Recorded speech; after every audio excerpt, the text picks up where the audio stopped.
오늘 다니엘서 1장 8절부터 16절까지 말씀을 같이 보았습니다.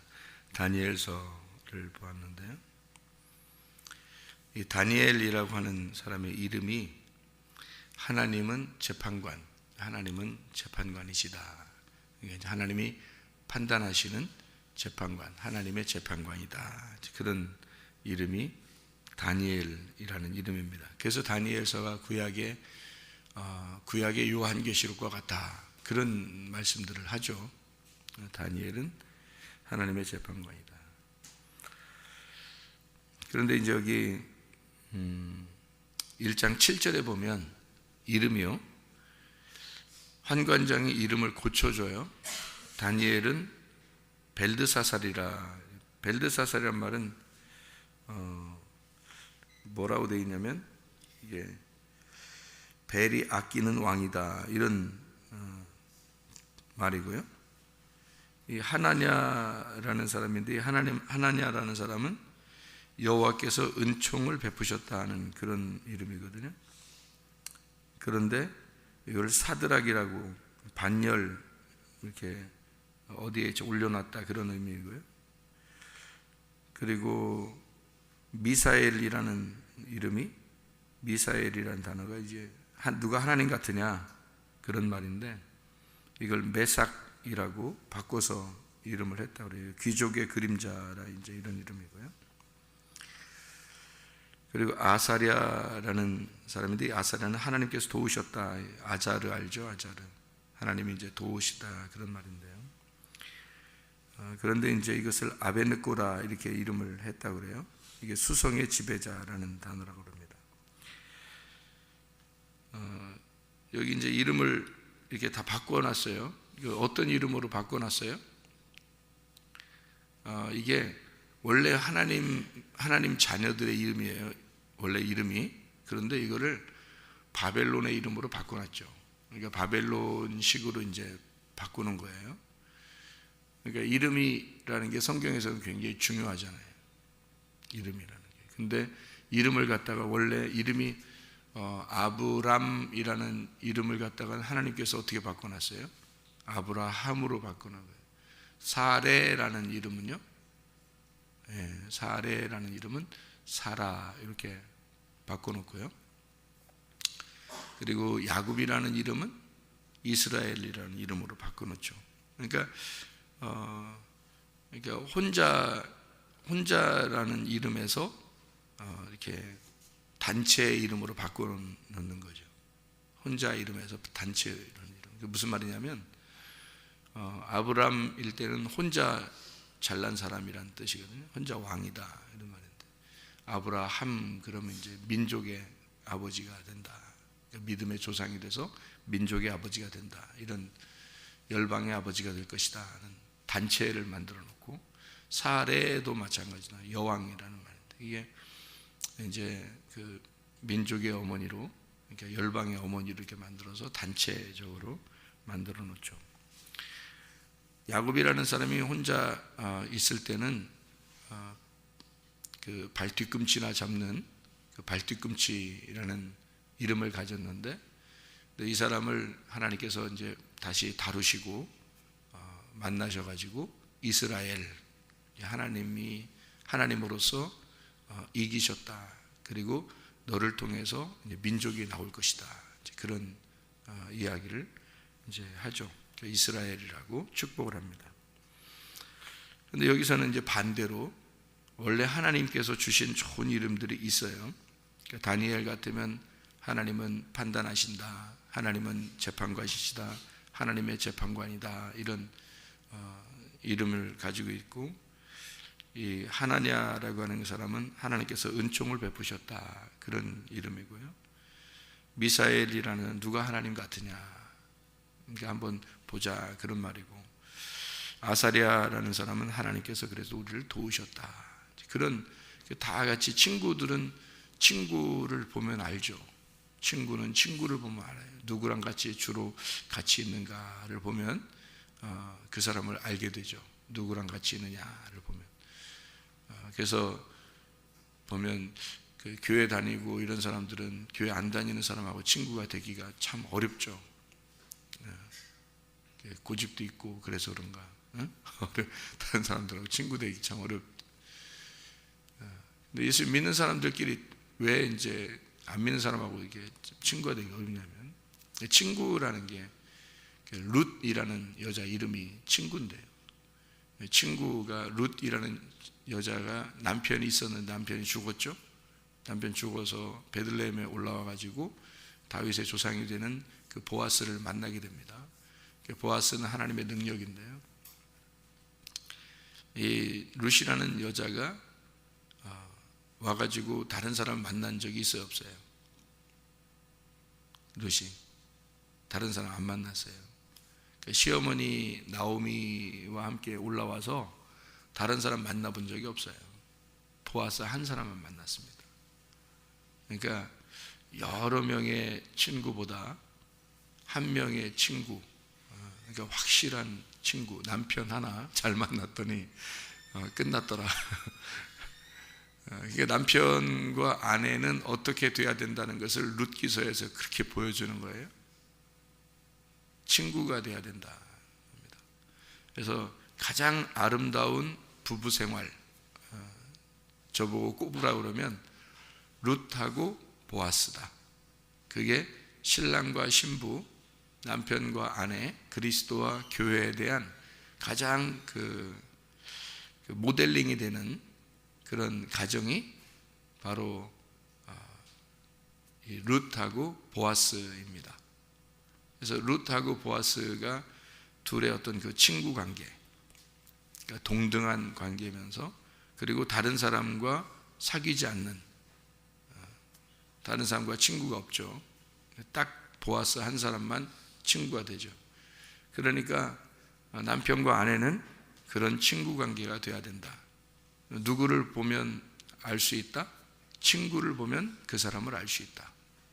그러니까 룻은 보아스를 보면 알 수 있는 거고, 보아스는 룻을 보면 알 수 있는 거라는 거죠. 그게 누구 되는 거예요? 우리 그리스도의 교회가 그리스도를 보면 교회를 알 수 있는 거고, 교회를 보면 그리스도가 어떠함을 알 수 있는 거죠.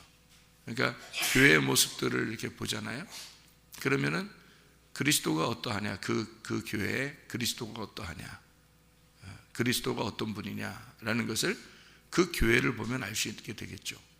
또 교회를 보면 그리스도를 알 수 있고, 그리스도를 보면 또 그 교회를 알 수 있죠. 아, 그리스도는 이런 거이구나, 이렇게 교회를 보면 알 수 있는 거고요. 또 그리스도를 보면 교회를 또 알 수 있는 거고요. 교회를 보면 그리스도를 알 수 있는 거고요. 그렇게 친구를 보면 친구를 알 수 있다. 여기에 그 다니엘과 세 친구라는 유명한 사람들이죠. 다니엘과 세 친구, 유명한 사람들인데, 하나님을 알게 되는 지혜가 있다 그러면 어떻게 되냐면, 지혜가 있는 사람이 된다 그러면요, 지혜가 있다 그러면 사람의 얼굴이 변한다. 사람의 얼굴이 변한다. 지혜가 있으면. 머리가 좋으면 그런 얘기가 아니고, 하나님의 지혜가 있으면 사람의 얼굴을 바꾸게 된다. 어디 나오는 말인데요? 어디 나오는 말인데? 전도서 8장 1절에 나오는 말이죠. 전도서 8장 1절에 뭐라고 되어 있어요? 전도서 8장 1절에 보면요, 이런 말씀이 있어요. 누가 지혜자와 같으냐? 누가 사물의 이치를 아는 자이냐? 사람의 지혜는 그의 얼굴에 광채가 나게 하나니 그의 얼굴에 싸나운 것이 변하느니라. 이렇게 되어 있습니다. 그러니까 얼굴 한 번쯤은 바뀌어야 돼요. 얼굴 한 번쯤은 변해야 돼요. 여러분, 누가 볼 때 여러분 얼굴이 좀 바뀌었어요 그러면 은혜 받은 겁니다. 얼굴이 좀 바뀌었네요 그러면 은혜 받은 거예요. 옛날 얼굴하고 다른데요 그러면 은혜 받은 거예요.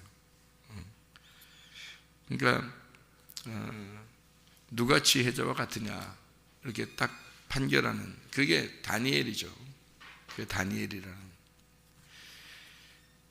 그리고 그의 얼굴에 광채가 난다. 이게 판님이라는 게 이제 얼굴이라는 말이고, 광채라는 게 오르입니다. 그러니까 판님에서 오르가 나타난다, 그런 말이고요. 사람의 지혜의 아담 호크마인데요. 아담의 그 지혜, 사람의 그 지혜. 그래서 그걸 이치를 깨닫는 사람의 지혜가 이치를 깨닫는 사물, 이치를 깨달았다. 그게 무슨 말이냐면 다바르 페쉐르라는 단어입니다. 그러니까 하나님의 말씀 이 자체를 이해하는 거 있잖아요. 요거를 이렇게 풀어지는 거, 요게 풀어진다 그러면 얼굴이 광채가 난다. 그렇게 그 말은 무슨 말이냐면 이렇게 한번 봐봐요. 쉽게 이 성경책이 얼굴이라고 생각해봐요. 얼굴. 그러면 이게 이렇게 펼쳐서 이걸 이해를 했더니 이게 빛이 나더라. 이게 이 성경책이 이렇게 펴서 이해를 했더니 빛이 나더라. 아, 이런 말씀이었네. 이렇게 깨달아졌더라. 그런 그러니까 하나님의 얼굴이 빛이 나더라. 언제 그런 빛이 나는가요? 언제 이렇게 빛이 그 얼굴에 빛이 난 사람이 하나 있는데, 얼굴에 빛이 난 사람이 모세죠. 모세가 얼굴에 빛이 나가지고, 얼굴에 빛이 나서 사람들이 얼굴 못 쳐다봤죠. 그랬더니 그거를 이제 신약에서 고린도후서 3장에 보면 바울이 이거를 어떻게 해석을 했느냐면요, 고린도서 3장에는 13절에 우리는 모세가 이스라엘 자손들에게 장차 없어질 것의 결국을 주목하지 못하게 하려고 수건을 그 얼굴에 쓴 것 같이 아니하노라. 그러나 그들의 마음이 완고하여 오늘까지도 구약을 읽을 때 그 수건이 벗겨지지 아니하고 있으니 그 수건은 그리스도 안에서 없어질 것이라. 오늘까지 모세의 글을 읽을 때에 수건이 그 마음을 덮었도다. 그러나 언제든지 주께로 돌아가면 그 수건이 벗겨지리라. 주는 영이시니 주의 영이 계신 곳에는 자유가 있느니라. 우리가 다 수건을 벗은 얼굴로 거울을 보는 것 같이 주의 영광을 보매 그와 같은 형상으로 변화하여 영광에서 영광에 이르니 곧 주의 영으로 말미암음이니라. 이렇게 되어 있습니다. 수건 벗겨진다, 그렇게 이야기를 했는데요, 모세가 수건을 이렇게 덮었어요. 왜 덮었나? 너무 빛이 나니까, 광채가 나니까 덮었거든요. 출애굽기 34장에 나오는 그런 말씀이거든요. 그게 고린도서 3장에 바울이 뭐라고 해석을 했어요? 모세의 얼굴에 수건을 이렇게 덮어놨다. 그 말은 빛이 나니까 덮어놨어요. 그러면 덮어놓는 이유가 있는데 사람들이 모세의 얼굴을 쳐다보지 못하도록 덮어놨다는 거예요. 왜 덮어놨냐면 모세 얼굴 쳐다보면 자꾸 이제 헷갈리니까. 왜 헷갈리냐면 모세를 너무 위대하게 보니까. 그래서 이제 덮어놨다, 이렇게 이야기를 하죠. 바울이 해석을 할 때는. 왜 그러냐면 바울은 지금 누구를 설명하고 싶었던 거예요? 예수님을 설명하고 싶은 거예요. 예수님을 설명하고 싶은데 구약에 있는 사람들이 모세의 얼굴을 보지 못하고 얼굴을 이렇게 수건으로 덮어서 모세가 했었다. 왜 그런가 봤더니 모세는 잘 몰랐는데, 자기가 빛이 나는지 잘 모르는데 사람들이 너무 빛이 난다 그러니까 수건을 이렇게 자기가 덮은 거예요, 사람들하고 있을 때는. 그런데 이제 모세가 하나님한테 갈 때는, 산으로 올라가서 하나님한테 갈 때는 수건을 벗어놓고 올라가더라는 거죠. 그리고 다시 내려올 때는 사람들에게 수건을 이렇게 덮어놓고 내려오더라는 거예요. 그러니까 모세 자체가 뭐라는 것을 설명하고 싶은 거예요. 바울은 수건이 덮여졌다. 수건이 덮여졌다. 모세가 뭐라는 것을 얘기하는 거예요. 지금 구약에 있는 이야기를 바울은 뭐라고 해석을 했는 거냐면, 이 얼굴이 모세의 얼굴, 모세가 지금 하나님을 만났다는 거예요. 하나님을 만났더니 수건을 벗어놔도 될 정도로 이게 만났어요. 근데 사람들한테 와서는 이걸 가려놨어요. 왜 그러냐면 이게 모세 자체가 율법이에요. 율법 말씀. 근데 이 율법이라는 말씀을 모세한테 주었죠.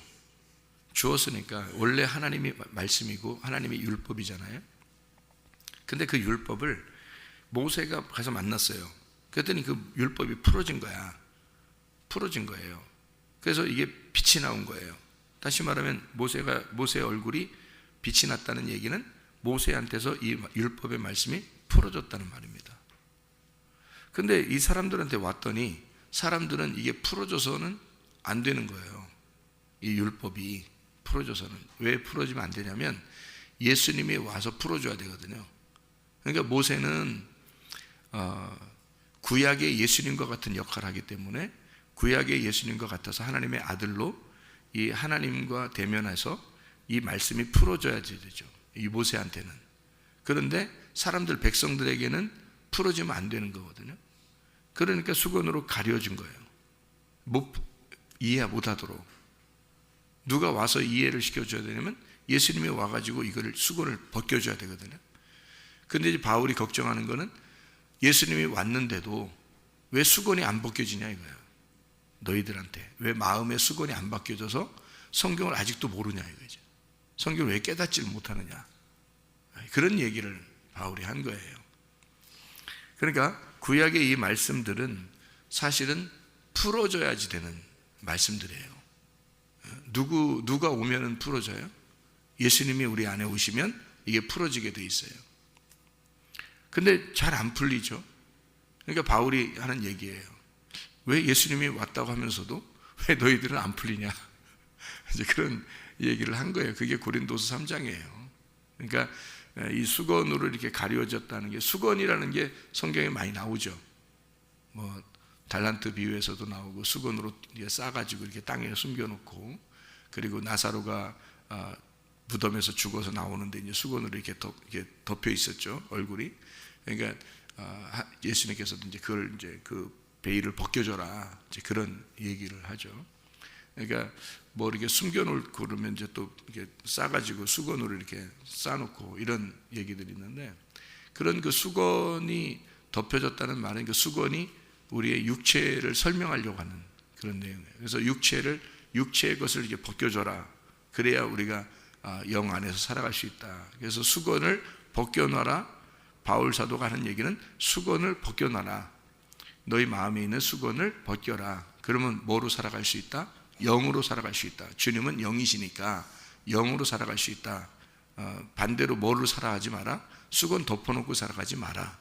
육체로 살아가지 마라. 그 말을 거기서 해주고 있죠, 고린도 3장에는. 그러니까 뭐가 우리의 눈을 가리워서 성경을 못 보게 하는 거예요? 예, 우리의 육신이 이것을 가리워서 못 보게 하는 거예요. 그 육신이 못 보게 하는 거니까 그 육신은 뭘 말한다고요? 수건을 말한다고. 그러니까 이 수건이 찢어져야 되겠죠. 그러니까 예수 그리스도의 육체가 이것을 예수님이 십자가 못 박혀 돌아가심으로 육체가 찢어졌죠. 그래서 휘장이 찢어진 거예요. 찢어지니까 그 안을 혼이 볼 수 있게 된 거죠. 예. 그러니까 여기 수건이라고 하는 것이 찢겨져야 되고 없어져야 된단 말이에요. 벗겨져야 된단 말이에요. 그런데 이걸 계속 이렇게 쓰이고 있는 거예요. 그러니까 우리가 어떻게 할 때 하나님 말씀이 깨달아지겠어요? 진짜 회개할 때 말씀이 깨달아진다. 그러니까 깨달아진 말씀을 들을 때도 마찬가지예요. 자기 마음에 육체 그 수건이 덮여져 있으면요, 이 말씀이 안 심겨집니다. 그러게요. 이게 찢겨져야 돼요. 그걸 찢겨진 밭을 좋은 밭이라 그러는 거예요. 그래서 농사를 접으면 알죠. 농사에서 좋은 밭 하면 그냥 막 밟아놓는 걸 좋은 밭이라고 그래요. 이렇게 호미로 막 판 걸 좋은 밭이라고 그래요. 호미로 판 걸 좋은 밭이라고 그래요. 그렇죠? 그러니까 뭐가 이렇게 덮여 있는 거를 좋은 밭이라고 안 해요. 딱딱한 거 이런 거 좋은 밭이라고 안 해요.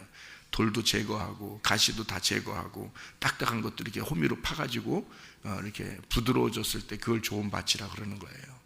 그래서 새 영이 너희에게 오게 되면 너희 마음을 부드럽게 한 다음에 씨를 심을 거다. 하나님의 영이라는 걸 심을 거다. 이게 에스겔서 36장 26, 27절이라고 했죠. 그러니까 예수님이 죽으시면 우리가 옛날 영이, 그러니까 죽었던 영이 살아난다. 새 영이 된다.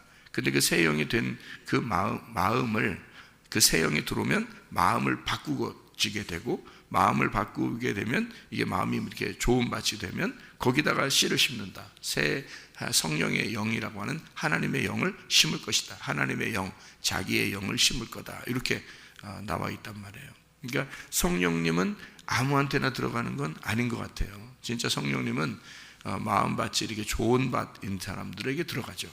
그러니까 마음의 밭에 할례를 받아라. 그 할례가 뭐예요? 껍질을 제거하라, 그 말이죠. 그리고 수건을 벗겨라, 똑같은 말이에요. 수건을 벗겨라, 육체를 제거해라, 할례를 마음에 받아라, 이렇게 말하는 것은 껍질을 벗겨내라, 그런 얘기죠. 그 같은 말이에요. 그래서 마음의 할례를 받으라는 말이 성경에 많이 나오는 거죠. 그러니까 너희가 육체의 할례를 받는 게 아니라 마음의 할례를 받아야 된다. 마음을 찢어라, 그런 말하죠. 수건을 찢어야 되고 이 겉에 있는 육신을 제거해야 된다. 그게 진정한 회개라고 성경은 말하는 거예요. 그래서 정말로 내가 육체의 삶을 내가 끝내야 되겠다라고 그렇게 결심하고 하나님 앞에 기도하는 사람을 회개했다라고 말하는 거예요. 주님은 그게 너의 육체를 십자가에 못 박았다, 이렇게 말하는 거죠. 그러니까 예수님이 말씀이 육체로 왔으니까 육체로 와서 그 육체가 십자가 못 박고 그리고 말씀이 살아나야 되죠. 그러니까 그 수건이 다 벗겨지는 거죠. 그게 이제 고린도서 3장에 설명해 놓고 있는, 바울 사도가 설명해 놓고 있는 얘기들이거든요. 자, 구약의 말씀은 그래서 이렇게 감추어져 있는데 그 감추어져 있는 걸, 율법을 이렇게 벗겨내야 된다. 근데 그 율법을 벗겨내지 못하면 너희가 속에 있는 알맹이를 먹을 수가 없다. 이제 그런 얘기가 되죠. 그러니까 껍질과 알맹이, 이것은 뭐예요? 이게 동물이에요. 이게 그 곡식이에요. 곡식이겠죠, 그죠? 껍질과 알맹이가 있다는 것은 이게 곡식이란 말이에요. 곡식. 특별히 말씀을 그러니까 깨달으면 특별히 얼굴이 바뀐다, 얼굴에 빛이 난다. 이 말은 오르, 이게 오르라는 빛이라고 하는 게요. 그게 진짜 빛이거든요. 저런 그 태양빛 이런 거 아닙니다. 진짜 빛을 말하는 거예요. 예수 그리스도를 말하는 겁니다. 그러니까 얼굴에 예수 그리스도를, 그러니까 얼굴과 얼굴을, 하나님의 얼굴을 모세가 만나는 것처럼 오르, 빛이 나서 하나님의 얼굴을 대면한다, 만난다, 그 말이에요. 이게 말씀이, 우리 말씀이 껍질이 이렇게 덮여진 게 아니라 여기에 수건이 벗겨져서 말씀을 내가 얼굴로 만난다는 얘기예요. 그러니까 말씀을 깨달았다는 얘기죠. 그 말하는 거예요. 그러니까 얼굴에 광채가 났다, 이 말은 하나님 말씀을 대면하여 깨닫게 되었다, 그 말입니다. 자, 그러면 이제 여기서 다니엘과 세 친구가요, 먹을 거를 이제 식물을 먹었더니, 곡식을 먹었더니 얼굴에 광채가 나더라, 얼굴에 빛이 나더라. 이 사람들이 더 윤택하게 됐다. 그러면 이 사람들이 어떻게 됐다는 얘기예요? 곡식을 먹을 때, 곡식은 어떤 식으로 먹죠? 여러분, 콩을 먹을 때요, 여기에 이제 그 영어로는 콩으로 되어 있는데, 영어로는 콩, 다니엘이 콩 먹었다. 콩을 그 사람들이 보통 뭐라고 그러냐면요, 밭의 고기다, 이런 얘기를 하거든요. 그러니까 이 바벨론에서 고기를 자꾸 먹으라고 했더니 다니엘이 뭐라고 그러냐면, 나는 저런 고기를 안 먹어요. 밭의 고기를 먹어요. 밭에 고기 주세요. 콩 주세요. 콩. 이제 그래서 이제 이 말 때문에 그런지 모르지만 어떤 사람들은 콩을 많이 먹으면 머리가 좋아진다는 말을 해요. 콩을 많이 먹으면 진짜 머리가 좋아진다, 그런 얘기도 하거든요. 그 말이 뭐 사실인지 모르겠는데 진짜 그래서 콩을 많이 먹는 사람도 있더라고요. 잼을 먹어도 땅콩잼을 먹고 그거 퍼먹는 사람 제가 봤어요. 왜 그러냐 봤더니 머리가 좋아진다 그러면서 이렇게 땅콩잼도 이렇게 퍼먹는 사람을 봤거든요. 근데 이 콩을 뭐 다니엘이 영어로 보면 이제 콩인데요.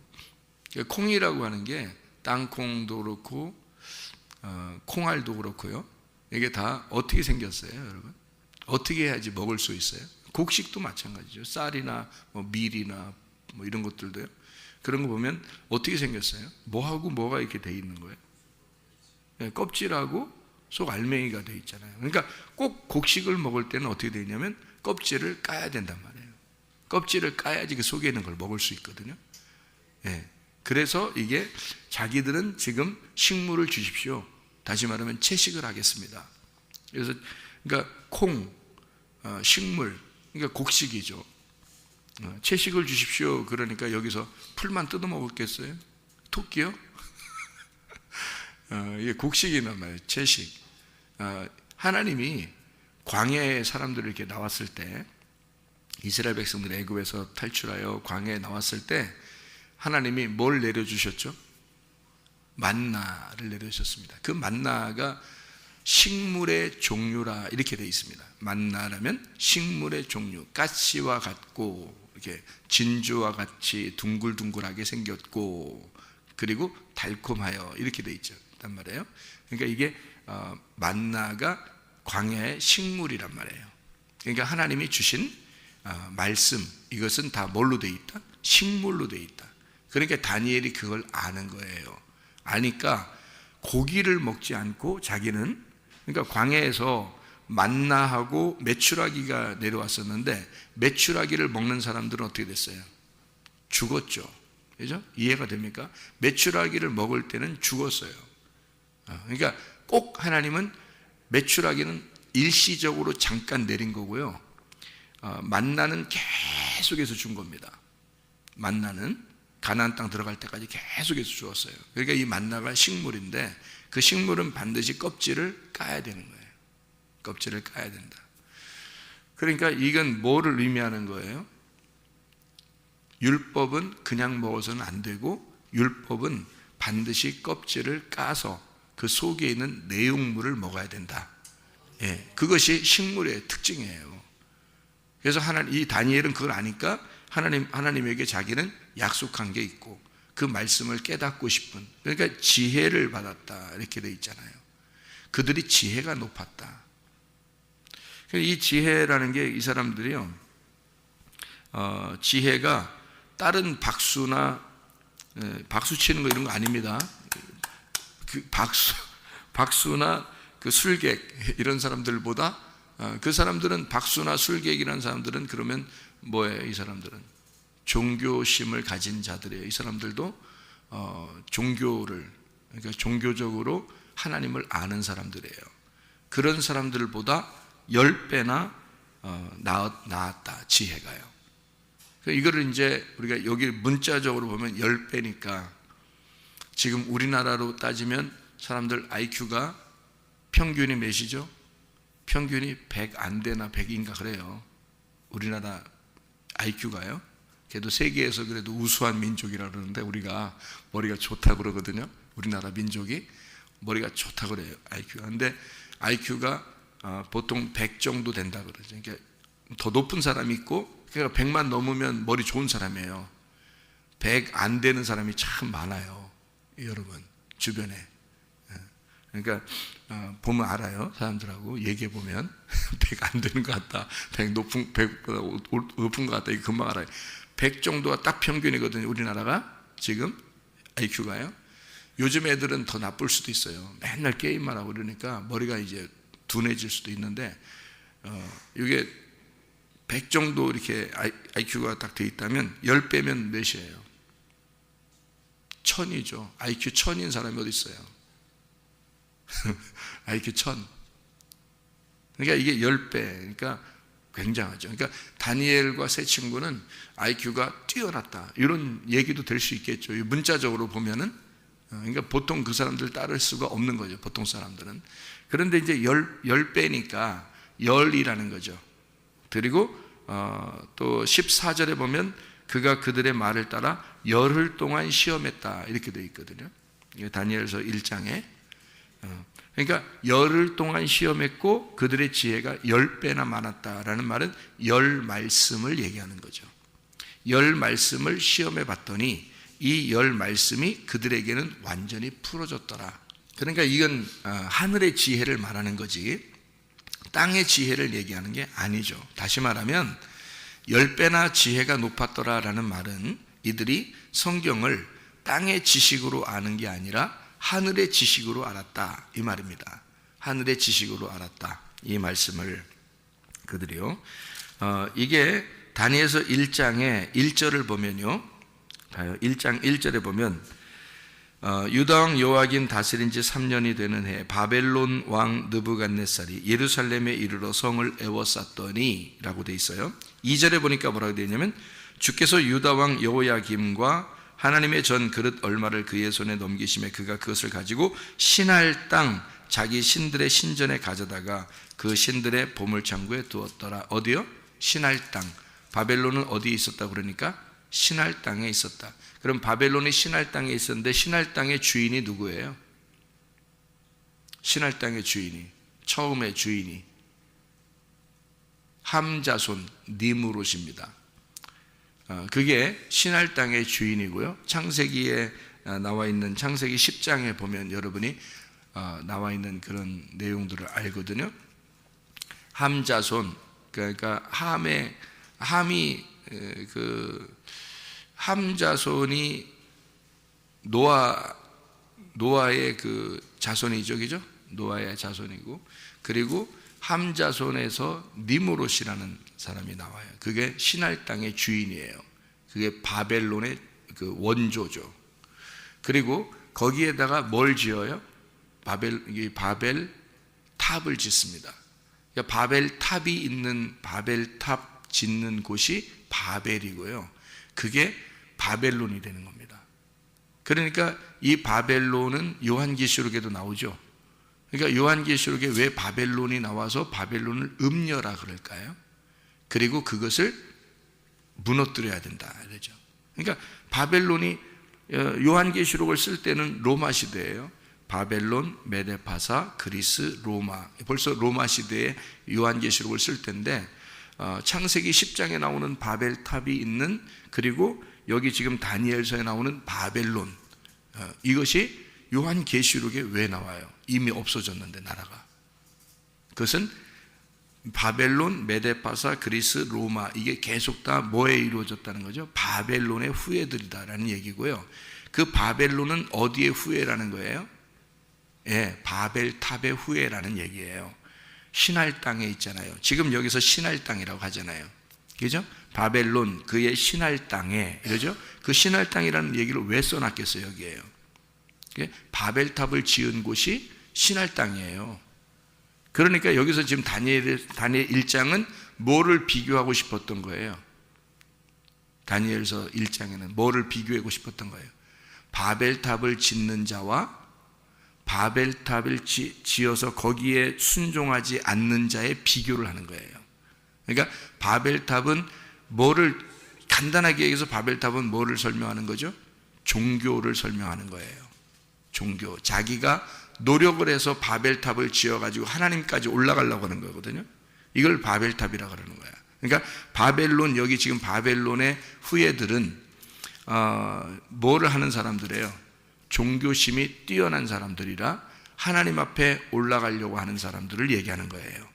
다니엘은요, 하나님의 은혜를 받으려고 하는 사람이에요. 다시 말하면 하나님이 껍질 까서 주시는 음식을 먹고 싶은 사람들, 이게 다니엘이에요. 그러니까 음식이 다른 거죠. 그러니까 이 다니엘 세 친구한테 음식 먹이려고 하는 사람들이 뭘 먹이려고 해요? 여기서 보니까 왕의 음식과 그가 마시는 포도주로 이렇게 되어 있죠. 왕의 마시는 음식과 포도주. 그러니까 이게 어떤 음식이에요? 왕이 마시는 거예요. 왕이 마시는, 그리고 왕이 먹는 음식들. 무슨 음식을 설명하려고 한 거예요? 예, 종교적인 제사 음식을 얘기하는 겁니다. 그러니까 종교적인 제사 음식, 자기들이 하나님 앞에 나아가려고 하는 그런 말씀들을 얘기하는 거죠. 하나님 앞에 어떻게든지 내가 이렇게 해서 하나님께 가봐야 되겠다. 이렇게 해서 하나님 앞에 신앙생활을 해야 되겠다. 이렇게 내가 종교심을 가져야 되고, 내가 이렇게 해서 이렇게 열심을 내서 하나님 앞에 예배를 드려야 되겠다. 그런 말씀으로 예배를 드려야 되겠다라는 그런 말씀들이 있겠죠. 그렇게 우리한테 설명하는 사람들도 있겠죠. 그런데 다니엘은 그거 안 된다는 겁니다. 그거 안 먹겠다는 겁니다. 원래 성경의 그 은총이라는 건요, 하나님의 은혜라는 건 우리가 노력해서 받는 게 아니에요. 하나님이 우리에게 일방적으로 내려오신 거죠. 일방적으로 내려오셔서 우리에게 주셔야 되는 거거든요. 자기 껍질을 까서 하나님 말씀의 내용을, 하나님 마음의 내용을 알려주러 내려오신 분이 있는데 그게 바로 예수님이에요. 누가 오라고 한 게 아니라 하나님이 일방적으로 오셔야, 그래야 받는 것이 은혜란 말이에요. 그러니까 다니엘과 세 친구는 우리는 여기서 노력한 제사 음식으로 우리의 몸을 더럽히지 않겠습니다. 하나님으로부터 내려온 말씀을 먹고 살겠습니다. 하나님으로부터 내려온 그 말씀, 껍질이 까진 그 말씀을 먹고 살겠습니다. 우리는 이 말씀이 풀어져야 되거든요. 이 말씀이 풀어져서 그 내용을 먹고 살고 싶습니다. 껍질을 먹는 게 아니라 내용을 먹고 싶습니다. 그 속에 있는 마음, 하나님의 얼굴을 우리가 뵙고 싶습니다. 하나님의 얼굴을 뵙고 살고 싶습니다. 하나님의 내용을 알려주십시오. 여기에 속에 있는, 우리가 바벨탑의 내용이 아니라, 바벨탑의 말씀이 아니라 아브라함을 축복하셔서 아브라함을 선택하신 그 말씀, 아브라함에게 너는 내가 지시할 곳으로 가라 했을 때 아브라함이 갈 바를 알지 못하고 그 말씀하신 그걸 붙들고 갔다라고 되어 있잖아요. 창세기 12장 1절부터 4절에 창세기 11장에는 바벨탑이 나오고 바로 이어서 창세기 12장에 아브라함을 부르시는 장면이 나오잖아요. 그러니까 다니엘과 세 친구는 뭘 따르고 싶다는 거예요? 아브라함처럼 하나님의 말씀을 따라가고 싶은 거예요. 그죠? 이 바벨론에 있는 사람들은요, 아니야, 너희들 그렇게 하면 안 돼. 바벨탑을 자꾸 쌓아야 돼. 이렇게 올라가야 돼. 너희들 신앙심을 열심히 갖고 열심히 해가지고 하나님 앞에 나가봐. 이렇게 창세기 11장으로 돌아가자는 얘기고, 다니엘과 세 친구는 아니야, 하나님께서 아브라함을 선택하고 그 말씀을 따라갔듯이 우리는 창세기 12장을 따라갈 거야. 아브라함에게 말씀하셨던 그 주님을 따라갈 거야. 그런 내용이겠죠. 그죠? 음식이 다르죠. 창세기 11장의 음식과 창세기 12장의 음식, 어느 것을 먹겠느냐?